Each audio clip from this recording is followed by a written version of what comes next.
It's been a while since we tested a car here at AutoGuide that we didn't like.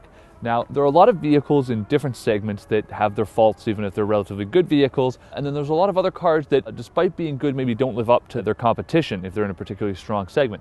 Neither of those is really the case with Kia's new Sportage for 2011.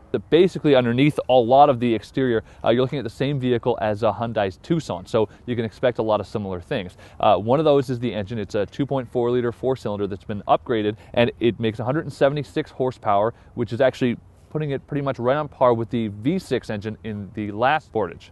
Fuel economy is also up considerably. We're talking 23 miles per gallon in the city and 31 miles per gallon on the highway, although we're averaging more about 23 all around. So it's not quite living up in real world expectations, and that's including a lot of highway driving.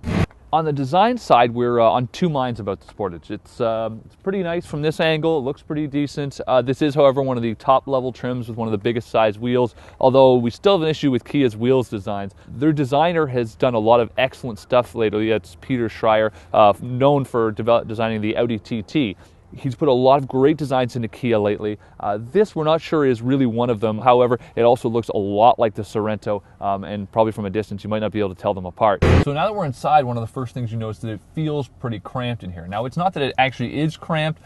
It just, I think it's how dark the interior is. A dual tone interior would probably help that a lot. For starters, the window that you're looking out of isn't all that big. The dash sits up really high. It kind of reminds me of the Camaro, which is one of the worst cars on the market for that. These A-pillars are huge. The B-pillars are also pretty significantly sized, and they're right sort of in your field of vision as well. And if you look out back, it's also brutal back there. There's a very small amount of space, a lot of which is sort of a compromise to the design of this vehicle. Now, some of the other major complaints about this vehicle can be felt in the drive. It has a very stiff suspension. It's not so bad at low speeds, but high speeds, once you get out on the highway, you really feel it. And if you hit any significantly sized bump when you're out on the highway, it just gives the car sort of an unsettled feel on the road. There are even some relatively trivial things about this car that begin to bug you after a while.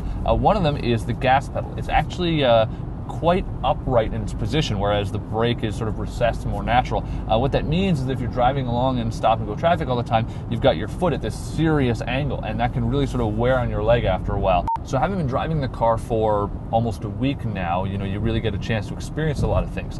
And it's not sort of as bad as my initial impressions were. I really felt that the things that really stood out were the plastics and how dark it was and the visibility. You tend to get used to those things over time, but you have to think to yourself, when you're going out and you're buying a brand new car, do you really want to be getting used to it? You should really love it right off the bat.